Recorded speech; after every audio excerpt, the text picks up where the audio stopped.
A raça esquecida que ainda vive no nosso DNA.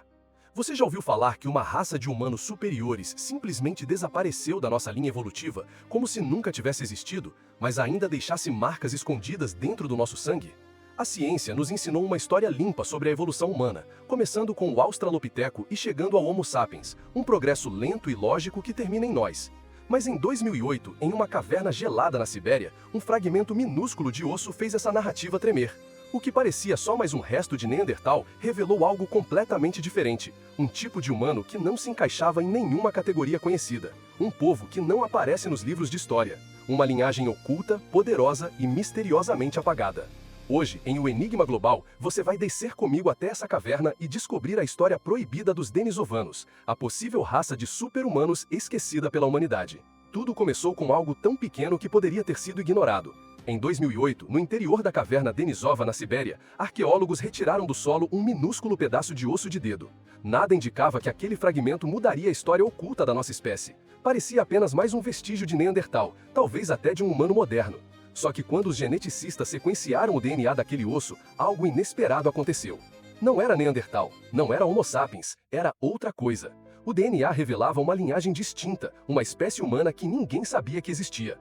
A dona daquele osso, uma menina que viveu há cerca de 50 mil anos, pertenceu a um grupo que a ciência moderna batizou de Denisovanos, em homenagem à caverna onde seus restos foram encontrados. De repente, a árvore genealógica que colocava apenas nós e os Neandertais como protagonistas ficou pequena demais. Havia um terceiro ramo, oculto, caminhando ao nosso lado na história.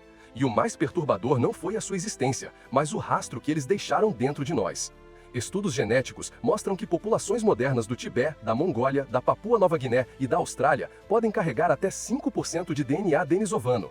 Isso não é um detalhe, isso é uma linhagem inteira que desapareceu do mundo físico, mas continua viva dentro de seres humanos atuais. Enquanto Neandertais deixaram dezenas de esqueletos, ferramentas e fósseis, os denisovanos quase não deixaram nada. Um osso de dedo, alguns molares, um pedaço de mandíbula no Planalto tibetano, um crânio gigantesco na China. Como um povo que influenciou tanto o nosso DNA deixou tão pouco na Terra? É aqui que a história deixa de ser apenas ciência e começa a tocar o território do mistério. De um lado, a genética grita que eles existiram, que andaram entre nós, que se misturaram aos nossos ancestrais. Do outro, o registro material é quase vazio. É como se alguém tivesse passado uma borracha na presença física desse povo. Erro de preservação, acidente ou apagamento. Ainda assim, as pistas que sobraram sugerem que não estamos falando de caçadores frágeis escondidos em cavernas, mas de uma humanidade robusta, adaptada a extremos que esmagariam a maioria de nós. Olhe para o que a ciência encontrou. A mandíbula Chiarre no Tibete, extraordinariamente espessa, com molares tão grandes que parecem pertencer a outra criatura. O chamado Homem-Dragão, o crânio de Harbin na China, com uma cavidade craniana imensa, sobrancelhas pesadas e uma estrutura óssea construída como uma fortaleza. Estimativas sugerem um volume cerebral maior do que o nosso. Não significa automaticamente que eles eram mais inteligentes, mas o cérebro é o órgão mais caro do corpo. A natureza não o aumenta por capricho. Dentro desse crânio, havia um tipo de mente ajustada de maneira diferente, com caminhos neurais incomuns, com uma arquitetura que ainda não entendemos completamente. Agora, imagine isso somado ao que os estudos genéticos apontam. Vias de desenvolvimento neural que não vemos em nós, mutações ligadas à adaptação extrema, genes que afetam como percebemos o ambiente, como respiramos, como resistimos a doenças. Será que os denisovanos não eram apenas mais um ramo da humanidade, mas uma versão otimizada dela? Uma espécie de super-humanos da pré-história, capazes de sobreviver onde nós desmaiamos, de lembrar o que nós esquecemos, de enxergar padrões que escapam da nossa análise racional. E se a verdadeira história dos nossos ancestrais não for apenas a ascensão do Homo sapiens, mas o desaparecimento de algo maior? Antes de seguir, se esse tipo de investigação sobre história oculta, mistérios antigos e fatos inacreditáveis faz sentido para você, deixe o seu like e se inscreva em O Enigma Global agora. Isso mostra para o algoritmo e para mim que você quer mais documentários assim. Voltemos às montanhas. No Tibete, a mais de 4.000 metros de altitude, onde o ar é fino e o frio corta, a maioria de nós sofreria em poucos minutos. Falta de ar, dor de cabeça, corpo pedindo para descer. Mas para os tibetanos, essa é apenas a casa. Durante muito tempo, isso pareceu apenas uma curiosidade biológica, até que, em 2010, um grupo de pesquisadores liderado por Rasmus Nielsen descobriu algo perturbador. Os tibetanos carregam uma mutação chamada EPAS1, que permite ao sangue processar oxigênio em altitudes extremas de forma muito mais eficiente. E essa mutação, ao que tudo indica, não veio de nós, ela veio dos denisovanos. Quando os cientistas compararam o DNA da mutação tibetana com o material genético retirado dos ossos denisovanos, encontraram a mesma assinatura. Isso significa que, milhares de anos antes, essa gente misteriosa já havia dominado a arte de viver onde o ar é quase inexistente. Enquanto os nossos ancestrais se seguravam em vales quentes, eles escalavam montanhas geladas e se adaptavam a um mundo onde respirar era um desafio constante. Em outras palavras, eles já eram mestres de sobrevivência em ambientes extremos, e seu legado ainda respira nos pulmões dos tibetanos. Sem essa herança, talvez o topo do Everest fosse um sonho ainda mais distante. Não para por aí. O DNA denisovano também aparece ligado a genes que reforçam o sistema imunológico, aumentando a resistência contra patógenos que dizimavam populações humanas comuns. Em alguns casos, essa herança vem com um preço, como maior propensão a doenças autoimunes. É como se tivéssemos herdado uma arma tão poderosa que o corpo às vezes se confunde e dispara contra si mesmo. Ainda assim, a imagem que se forma é clara. Enquanto ondas de doenças varriam grupos de Homo sapiens, denisovanos provavelmente atravessavam muitas dessas crises como se fossem apenas resfriados mais fortes. Agora junte isso a uma possível longevidade maior, sugerida por variantes associadas à resiliência neural e à degradação celular mais lenta. O quadro é inquietante. Um povo mais resistente, mais adaptado, talvez mais longevo. Uma humanidade desenhada para durar. Se eles tinham super pulmões, super imunidade e talvez até uma mente mais resistente, por que desapareceram? Ou será que não desapareceram de verdade, apenas se diluíram em nós, como um copo de tinta derramado no oceano? A resposta pode estar não só no DNA, mas também nos objetos que eles deixaram para trás. Em Denisova, arqueólogos encontraram um objeto que não deveria existir naquela época, um bracelete de cloritolita, polido, com um furo perfeito feito por perfuração rotativa, uma tecnologia que, pela linha oficial da história, só deveríamos dominar muitos milhares de anos depois. Imagine o impacto de encontrar algo assim, um bracelete que parece pertencer a uma nobre medieval, mas que data de 40 a 70 mil anos no passado, um objeto de pedra trabalhado com precisão tão alta que exige ferramentas rotativas, planejamento e paciência.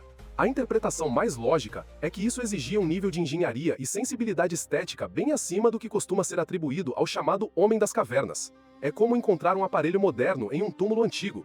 Ele não apenas desafia a cronologia, ele a rasga. Na mesma caverna, uma agulha de osso com olho, datada de mais de 50 mil anos, foi descoberta e considerada a mais antiga agulha de costura conhecida, e de novo, associada aos denisovanos. Isso nos conta algo muito simples e muito poderoso. Enquanto nossos ancestrais se enrolavam em peles de animais como desce para sobreviver ao frio, os denisovanos estavam desenhando e costurando roupas, adaptando tecido, escolhendo medidas. Uma agulha com olho não é apenas uma ferramenta, é um símbolo de planejamento e refinamento. Ela exige mão firme, coordenação e a ideia abstrata de que o corpo pode ser protegido por algo moldado, não apenas improvisado. Quem cria isso não está apenas sobrevivendo, está projetando. Beads de casca de ovo de avestruz, pendentes de dentes fossilizados, fragmentos de pedra com padrões gravados, todos encontrados em contextos ligados a essa linhagem antiga. Isso aponta para algo ainda mais profundo: simbolismo, identidade, talvez espiritualidade. Criar um objeto que não serve para comer, caçar ou se aquecer, mas para representar algo que você acredita, sente ou quer lembrar, é um salto imenso na história da mente humana. Durante muito tempo, acreditamos que apenas o Homo sapiens tinha essa capacidade em alto nível, mas os vestígios denisovanos sugerem que havia outro tipo de mente simbólica em jogo, tão sofisticada quanto a nossa, talvez até mais. Agora, ampliemos o cenário. Espalhados pela Ásia, especialmente em regiões associadas à presença denisovana, surgem megálitos e blocos de pedras gigantescos. No Monte Choria, na Sibéria, existem blocos de granito tão grandes que mesmo gruas modernas lutariam para movê-los, empilhados e alinhados com superfícies lisas e ângulos retos. A explicação oficial muitas vezes aponta para formações naturais, mas o local está dentro da antiga área de distribuição dos denisovanos. Coincidência ou pista? Em outras regiões da Mongólia e da Ásia Central, grandes pedras recortadas e alinhadas aparecem em áreas onde, teoricamente, as tecnologias humanas conhecidas da época não dariam conta de erguer estruturas tão massivas com tanta precisão.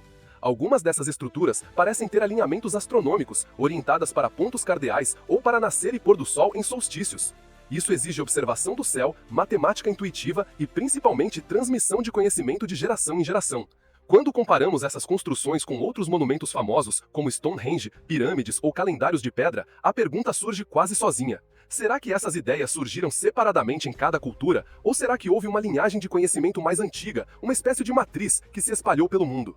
E se os denisovanos foram uma das fontes dessa matriz? É aqui que a imaginação e a investigação se aproximam perigosamente. Alguns pesquisadores alternativos sugerem que os denisovanos poderiam ter sido os primeiros grandes construtores, os verdadeiros mestres por trás de técnicas de engenharia que só muito depois apareceram em outras civilizações. A ciência oficial não endossa isso, mas os paralelos visuais e geográficos são chamativos. Povos antigos falam de deuses gigantes, professores vindos das montanhas ou do céu, seres que ensinavam agricultura, astronomia, arquitetura, e agora sabemos que em muitas dessas regiões havia um povo real, fisicamente superior, geneticamente singular, vivendo ali dezenas de milhares de anos antes. Há também a hipótese mais ousada de todas. E se a mente denisovana funcionasse de forma tão diferente que eles se comunicavam mais rapidamente, com uma memória quase impossível para nós? Alguns chegam a imaginar uma espécie de conexão mental avançada. A ciência não afirma nada disso, mas não consegue descartar completamente a possibilidade de que eles tivessem capacidades cognitivas distintas das nossas.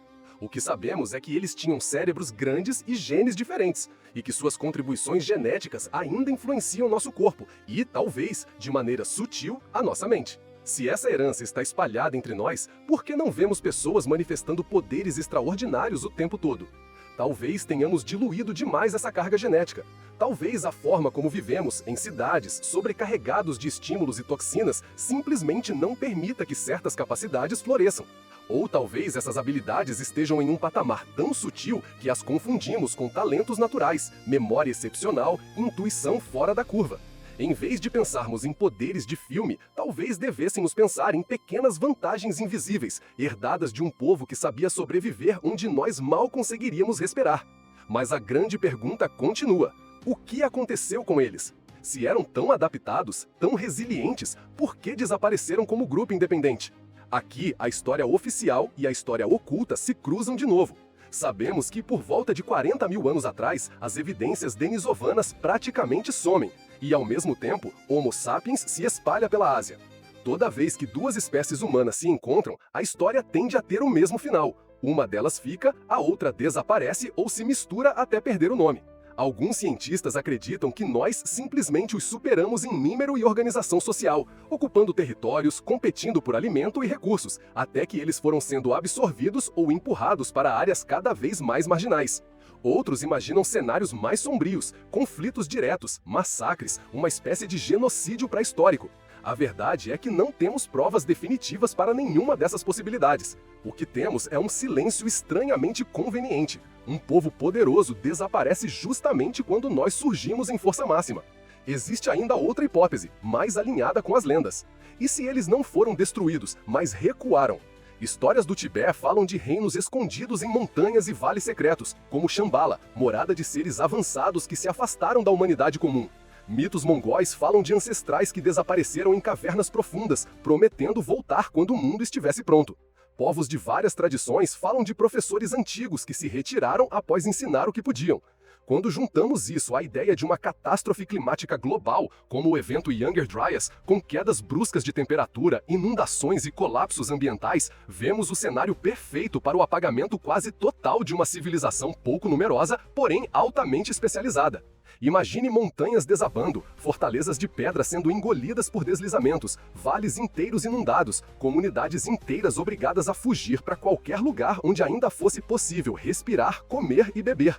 Muitos poderiam ter morrido, outros se misturado aos humanos comuns. Os poucos que restaram talvez tenham se refugiado em áreas ainda mais remotas, de difícil acesso, onde até hoje a nossa arqueologia mal arranha a superfície. Se isso aconteceu, os denisovanos não foram apenas vítima da nossa espécie, mas de um planeta em convulsão. No fim, o que fica é uma pergunta que atravessa todo o nosso trabalho aqui em O Enigma Global. Se uma humanidade inteira, com tecnologias inesperadas, corpo otimizado e conhecimento profundo, pode ser quase totalmente apagada da história oficial, o que mais falta ser descoberto? Quantas civilizações, quantas vinhagens de humanos, quantas experiências da natureza foram enterradas, recicladas, escondidas debaixo de camadas de tempo, gelo e pedra? E mais inquietante ainda, que parte disso continua viva dentro de nós, nos nossos genes, nos nossos medos e nos nossos sonhos. Se você chegou até aqui, é porque esse enigma ressoou em você. Então, comente qual teoria sobre os denisovanos faz mais sentido para você e compartilhe este vídeo com alguém que ama mistérios históricos. Isso ajuda a espalhar esse tipo de documentário investigativo e nos incentiva a continuar desvendando segredos ocultos da história. E se ainda não fez isso, se inscreva em O Enigma Global para não perder os próximos episódios, porque a história que te contaram é apenas a superfície. O resto ainda está escondido nas sombras do tempo.